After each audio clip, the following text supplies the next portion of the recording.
అందరికీ నమస్కారం. ఇవాళ ఈ వైఎస్ఆర్సీపీ గవర్నమెంట్ వాళ్ళు ఒక ప్రెస్ మీట్ పెడితే నేను కూడా షాక్ తిన్నా. నాకు మన ప్రెస్ మిత్రులు వీడియో పంపించడం జరిగింది.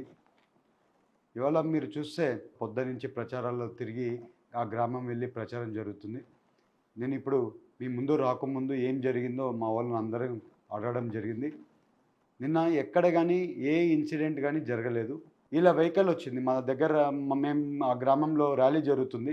అందరు కార్యకర్తలు, బీజేపీ కార్యకర్తలు, టీడీపీ కార్యకర్తలు, జనసేన కార్యకర్తలు అందరూ కూడా విపరీతంగా క్రౌడ్ వచ్చి మా ర్యాలీ జరుగుతుంది. అక్కడ మినిమం టు మినిమం 3,000 నుంచి 4,000 మంది ర్యాలీ జరుగుతుంది. ఆ ర్యాలీలో పొజిషన్ పార్టీ వాళ్ళు వచ్చారంట. వచ్చి విపరీతంగా సైరన్లు వేసుకుంటా మా వాళ్ళని రెచ్చగొట్టే కార్యక్రమం వీళ్ళు చేశారంట. చేస్తే బాగుండదని చెప్పి పెద్దలు అందరూ కూడా అక్కడి నుంచి వెహికల్ని డీవియేషన్ చేసి వేరే రూట్లో పంపించడం జరిగింది. ఆ ఫుటేజ్ కూడా నేను చూసినాకే మీ ముందు మాట్లాడుతున్నా. నా దగ్గర ఆ వీడియో ఫుటేజ్ వచ్చింది, నేను చూశాను.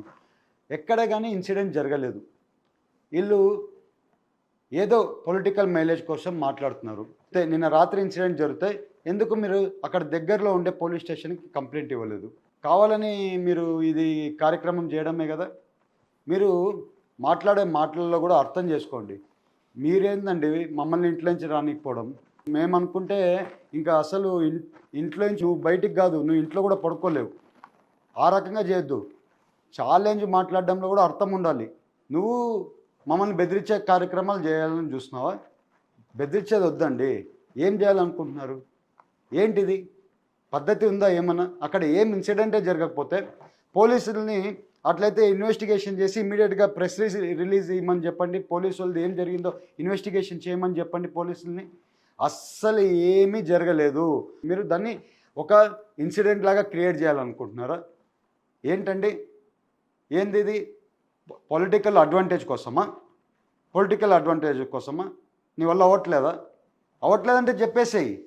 నీ వల్ల అవ్వట్లేదు, ఇది పొలిటికల్ నువ్వు చేయలేకపోతున్నావు అని చెప్పేసేయి. ఒక్కసారి ఆలోచించండి. మంచి పనులు చేద్దాం. ఇదంతా ఈ రకంగా కార్యక్రమం మాకు చేయడం రాదు. చేయాలనుకుంటే నువ్వు రెడీ అంటే నేను రెడీ. దాంట్లో తగ్గేది ఉండదు. అర్థం చేసుకో. ఇంకోటి మాటల్లో మేము సిస్టమేటిక్గా మా ర్యాలీ పర్మిషన్ తీసుకొని మేము ర్యాలీ నడుపుకుంటున్నామండి.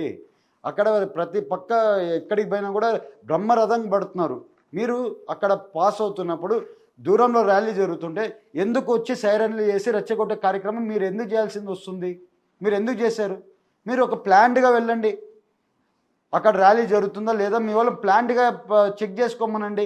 అక్కడ పొలాని వాళ్ళు ర్యాలీ జరుగుతుంది, ఇప్పుడు మేము ఉన్నాము, మీ ర్యాలీ దగ్గరికి ఎప్పుడన్నా మేము అడ్డం వచ్చామా? ఎక్కడైనా వచ్చామా? ప్లాన్డ్గా పోతున్నాం కదా. మీ దగ్గర ర్యాలీ జరుగుతుందంటే మాకు ఇన్ఫర్మేషన్ ఉంటుంది, మీరు ఎక్కడ పోతున్నారు. అక్కడ దాని గురించి మేము ఆలోచించుకొని అక్కడ ప్రోగ్రామ్స్ పెట్టకుండా వేరే పక్క ప్రోగ్రామ్స్ ఆ రూట్ మ్యాప్లలో కూడా ఆ రూట్లో పోకుండా మేము ప్లానింగ్ చేసుకుంటున్నాం. మీరు ఎందుకు అట్లా ప్లానింగ్ చేసుకోవట్లేదు? మీ తప్పు ఉంది దీంట్లో. మీరు ఎందుకు మా ర్యాలీ దగ్గరికి వచ్చి సైరన్లు చేశారని అడుగుతున్నాం మిమ్మల్ని. చేసిన తప్పు మీరు, బురద చెల్లేదేమో మా మీద. మేము ఫస్ట్ రోజు నుంచి చూస్తున్నాను నిన్ను. ప్రతిరోజు ఏదో బురద చల్లుతావు, ఏదో మాట్లాడతావు, ఏదో చెప్తావు. నువ్వు ఏంటి? నువ్వు కన్ఫ్యూజన్లో ఉన్నావా? నువ్వు ఏమన్నా కన్ఫ్యూజన్లో ఉన్నావు నువ్వు. ఎవరో ఏదో చెప్పేస్తారు, వచ్చేస్తావు నువ్వు ఇంకా టీవీల మీదకి, మీడియా మీదకి. ఏందా జోకా ఇదేమన్నా? మీ జగన్మోహన్ రెడ్డిని నువ్వు ఏదో ఫాలో అవుతావు అంట. మీ జగన్మోహన్ రెడ్డియే కోడి కత్తి, మీ జగన్మోహన్ రెడ్డి గొడ్డేలి, వాళ్ళు చిన్న నాయనని చంపారు. అది అయిపోయినాక మీ జగనే ఒక రాయి వేశాడు, ఇవాళ గుర్తు కూడా లేదు. రాయి తోలినట్టు ఎక్కడ గాయం కనబడుతుందండి తెల్ల మీద ఎక్కడన్నా? ఇవాళ ఏమో స్టిక్కర్ ఆపేసినావు. మళ్ళీ మీ సార్ని అడిగి చూడు. మీ సార్ని ఫాలో అవుతున్నావు అంట. మీ సార్ని ఫాలో అయితేనే ఇన్ని అరాచకాలు చేశారు ఇన్ని రోజులు. ఈ అరాచకాలు చేసే ఇవాళ మీ పార్టీ ఏందో జనాలకు తెలిసిపోయింది. ఎక్కడ పడితే అక్కడ దాడులు చేశారు ఈ 5 ఏళ్లలో. ఒక ఎస్సీ ఎస్టీ వాళ్ళని చంపితే డోర్ డెలివరీ చేశారు మీరు అర్థం చేసుకోవాలి. మీరు మీ ఎమ్మెల్సీగా డోర్ డెలివరీ చేశారు. మాకు ఆ రకంగా కార్యక్రమాలు ఇవన్నీ ఈ రకంగా ఇది చేయడం రాదు మాకు. మేము ఎంతో కష్టపడి ఈ పొజిషన్కి వచ్చామండి. మమ్మల్ని ఏదో బురద చల్లే కార్యక్రమం చేయాలనుకుంటున్నారు మీరు. అది జరగదు. ఎందుకంటే ఏలూరు ప్రజలకి నేను ఎలాంటి వాడినో తెలుసు. ఏలూరు ప్రజలకి మీరు చెప్పాల్సిన అవసరం లేదు. వాళ్ళకి ఇలాంటి కార్యక్రమాలు మేము చేయలేదండి. అక్కడ మీరు వచ్చారు, కారు డైవర్షన్ వెళ్ళిపోయింది.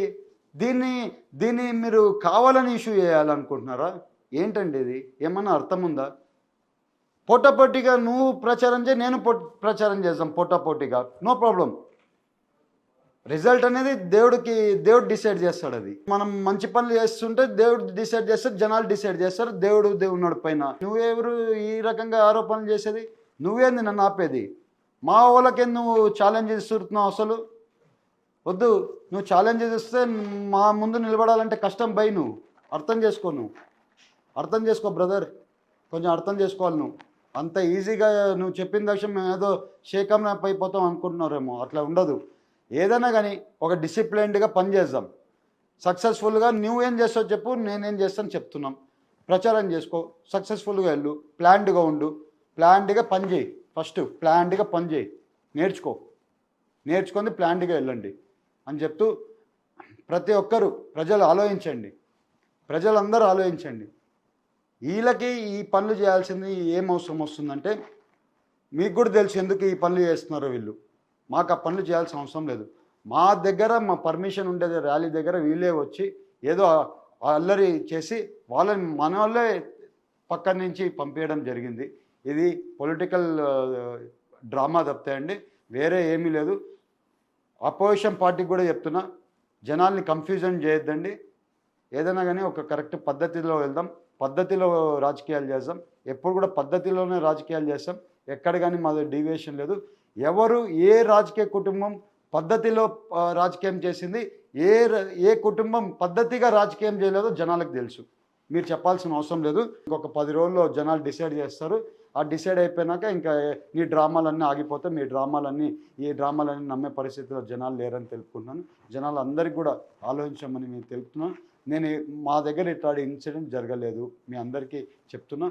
అందరికీ నమస్కారం. మీ పుట్టా మహేష్ కుమార్.